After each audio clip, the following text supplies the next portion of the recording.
कश्मीर में target killing बड़े पैमाने पे बढ़ी है। ये 370 का ढिंढोरा पीट रहे हैं, परंतु खुद गृह मंत्री अमित शाह ने कहा 2022 के अंत तक हम कश्मीरी पंडितों को बसा देंगे। स्थिति यह है कि कश्मीरी पंडित मारे जा रहे हैं, सरकार उनकी बात तक नहीं सुन रही। वहां के जो मनोज सिन्हा कह रहे हैं कि आप रिलीजन बेस्ड ये टारगेट किलिंग को मत लीजिए, सब मारे जा रहे हैं। आप मतलब कश्मीरी पंडित मत जोड़िए इसमें, कश्मीरी हिंदू मत जोड़िए इसमें, एक तरह से वो ये बात कह रहे हैं। दूसरी बात ये देखने में आ रही है कि जो लोग प्रदर्शन कर रहे हैं कि हमें पुनर्वास करो, या फिर जो लोग कह रहे हैं कि हमें जो है आप सिक्योरिटी दो, उनका सैलरी तक काट रहे हैं। कश्मीरी हिंदुओं की सैलरी तक काट रहे हैं। तो आंतरिक सुरक्षा में एक बड़ा मुद्दा है कश्मीर, जो 370 को भुनाकर इन्होंने वोट में तब्दील भी किया और आगे भी भुनाएंगे। परंतु क्या 370 हटाने से कश्मीर की समस्या सॉल्व हो गई? और अगर सॉल्व हो गई तो ये टारगेट किलिंग क्या है? जी देखिए, 370 हटाने से कश्मीर की प्रॉब्लम नहीं सॉल्व हुई है। इस पे मैंने बहुत सारी अलग अलग चैनलों पे काफी डिटेल में बात की है, तो मैं ज्यादा समय इस पे नहीं जाऊंगा। बट प्रॉब्लम सॉल्व नहीं हुई है इस पे, उसके बहुत सारे कारण हैं। और कारण यही है कि आप समझते ही हैं कि प्रॉब्लम क्या है। प्रॉब्लम है इस्लाम, ठीक है, वो प्रॉब्लम है। अच्छा, ये टारगेटेड किलिंग्स क्यों हो रही हैं? अगर आप इसके नंबर्स देखें तो ये फैक्ट्स हैं, और ये आप जाके होम मिनिस्ट्री की वेबसाइट पे ये डेटा देख सकते हैं। ये मैं एकदम रिस्पॉन्सिबिलिटी से कह रहा हूं, और मैं किसी को चैलेंज करता हूं मेरे को इस पे गलत साबित करने के लिए। 2003 में नंदीमर्ग में एक इंसिडेंट हुआ था, जहां एक विलेज में, एक गांव में एक दो हिंदू परिवारों को टारगेट करके मारा गया था, ठीक है। उस टाइम पे और बहुत बुरी तरह से उनको मारा गया था, ठीक है। मैं लोगों को जानता हूं जो वहां स्पॉट पे थे, जिन्होंने वो देखा था वहां क्या हुआ। तो वहां मेरे ख्याल से 25 के करीब हिंदू मारे गए थे वहां, ठीक है। बच्चे थे, महिलाएं थी, और आदमी भी थे। पर 2003 से लेके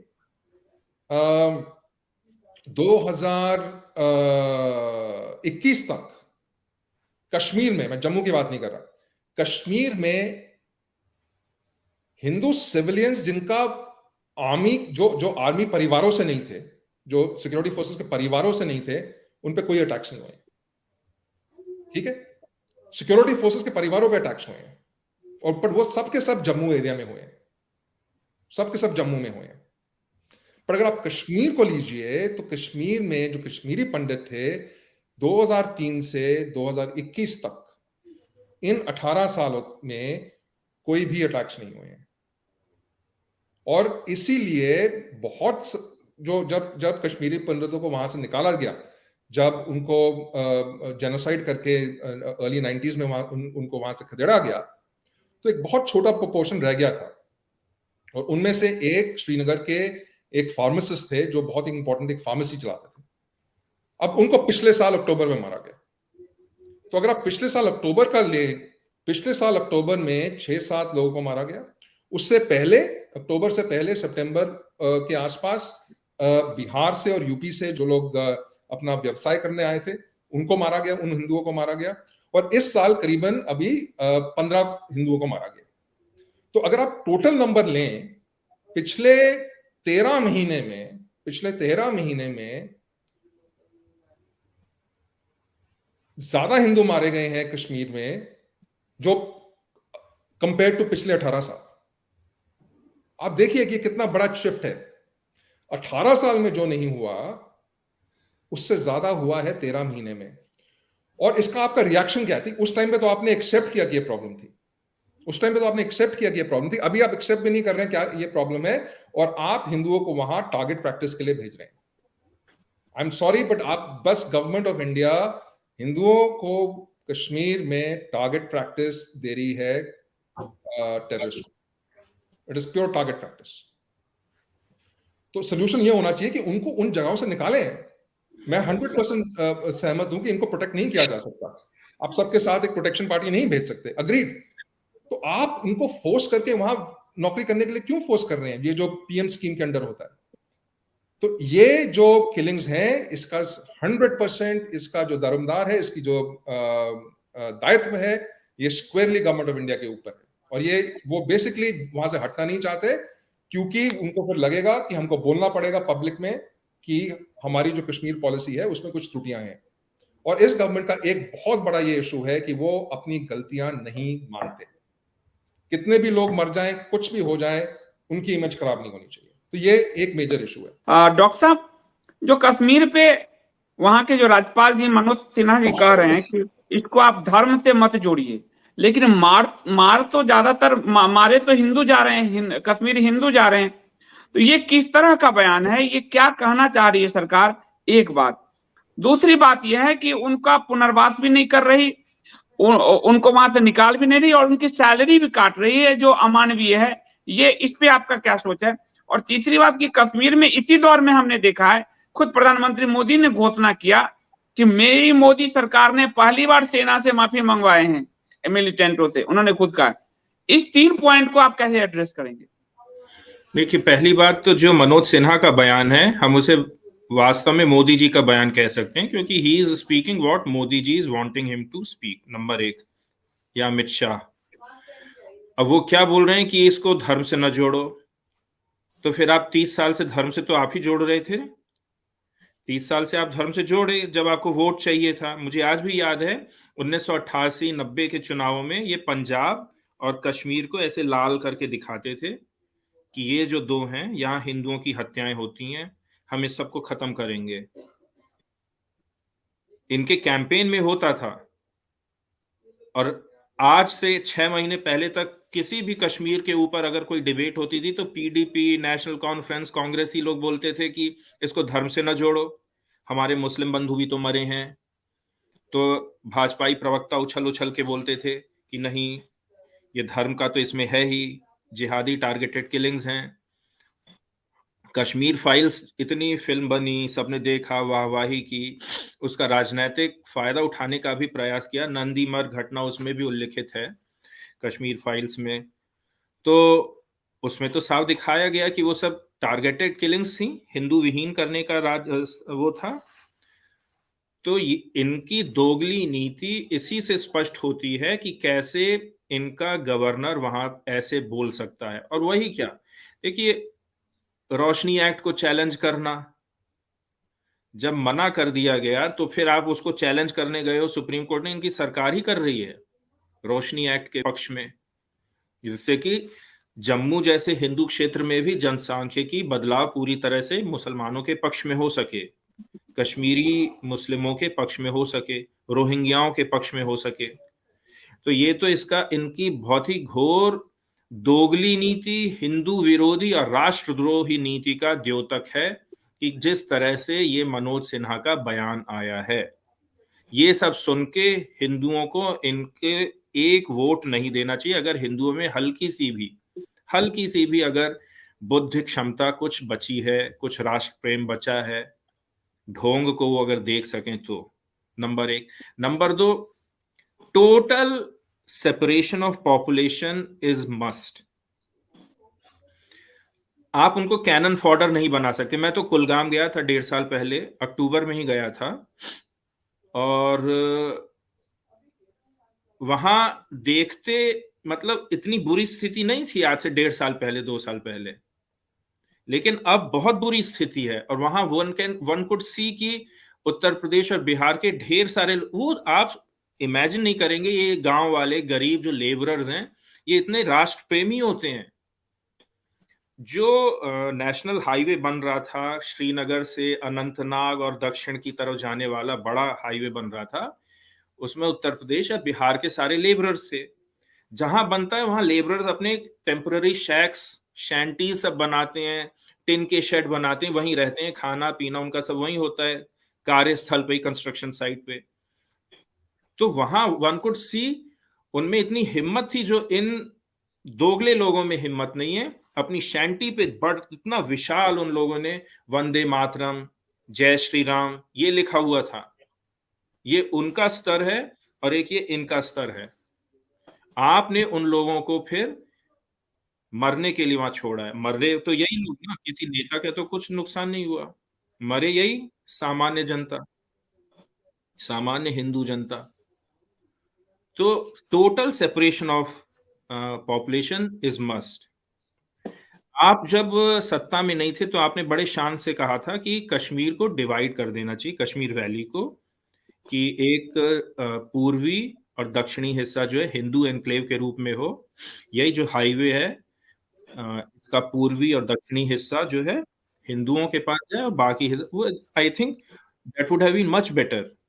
एक प्रॉपर 100% मिलिटराइज्ड जोन होना चाहिए था हिंदुओं के हाथ में, and that would have been a base.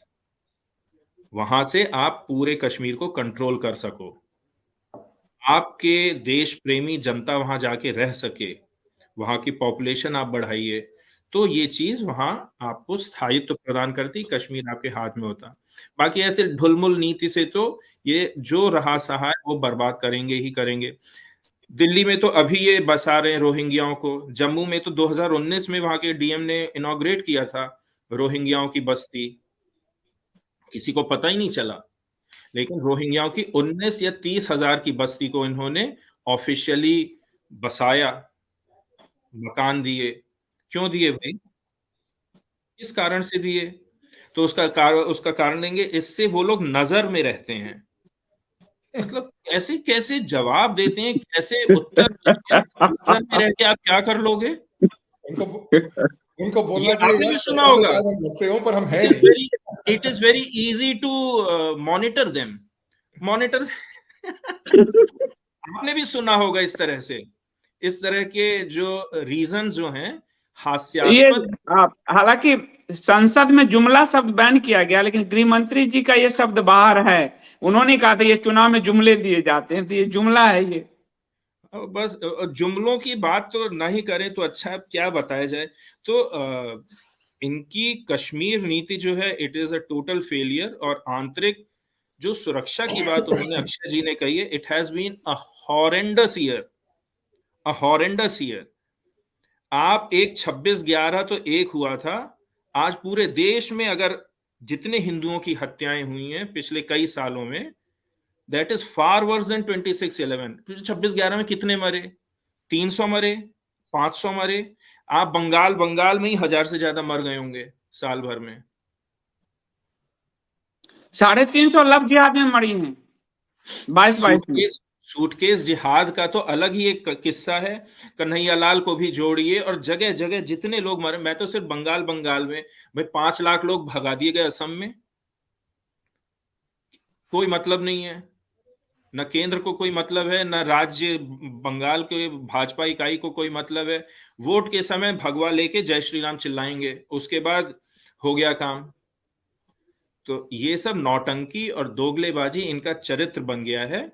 और आंतरिक सुरक्षा is in one of the most, आज आप खुल के कोई भी हिंदू पक्ष नहीं रख सकते हो, तो या तो सरतन से जुदा क्राउड आ जाएगा या बेअदबी वाला खालिस्तानी क्राउड आ जाएगा, कोई कुछ भी कर दे।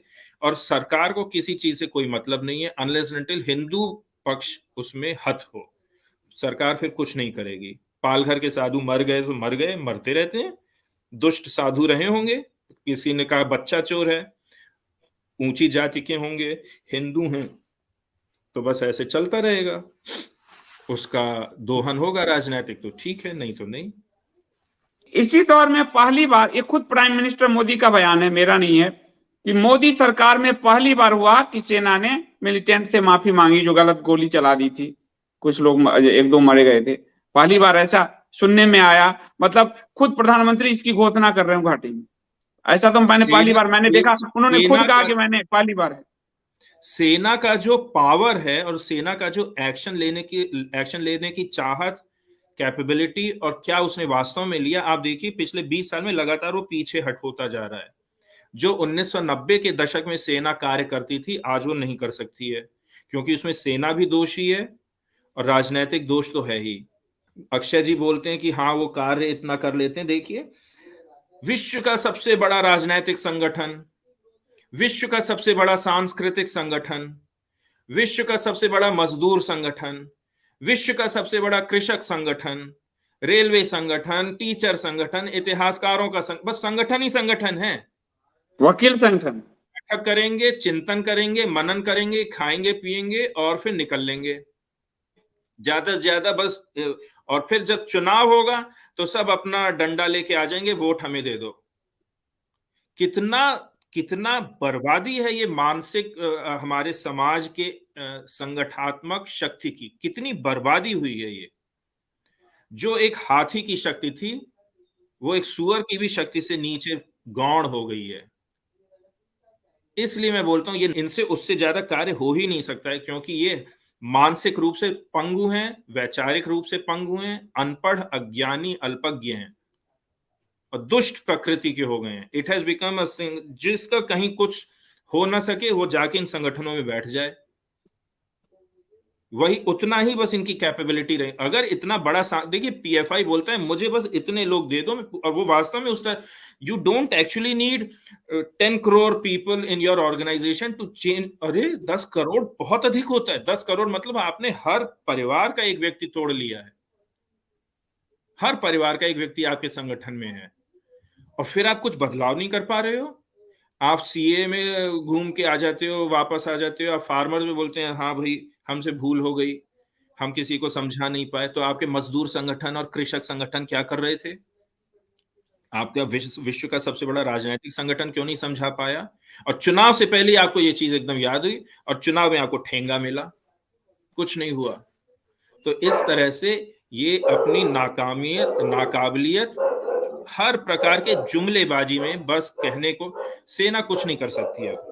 मुझे सेना पे भी इस समय लगता है, क्योंकि सेना राजनीतिक इतने दबाव में है और सेना में भी वोकपना इतना अधिक हो गया है कि मिश्रा जी जो हैं फिश फाइलिंग खा रहे हैं, अजी वो श्रीनगर के चौक पे खड़े होके फोटो ऑप कर रहे हैं। उससे क्या लाभ मिलता है जी आपको फोटो ऑप करने से? हम तो वैसे तो साहब जो है बहुत बड़े वो हैं, वेजिटेरियन है, लेकिन आपसे फिश, वहीं 2 दिन बाद वहां हत्या हुई है। 2 दिन बाद वहीं उसी श्रीनगर के लाल चौक में हत्याएं हुई हैं। और बस अपना ड्रामेबाजी, कोई नमाज पढ़ने किसी मस्जिद में घुस रहा है, कोई यूनिट के साथ मस्जिद नमाज पढ़ रहा है, कोई हजरत बल में घुस रहा है नमाज पढ़ने के लिए। नौटंकी रह गई है सेना का काम। सही बात है। और वहां वो नमाज भी पढ़ते हैं, उसमें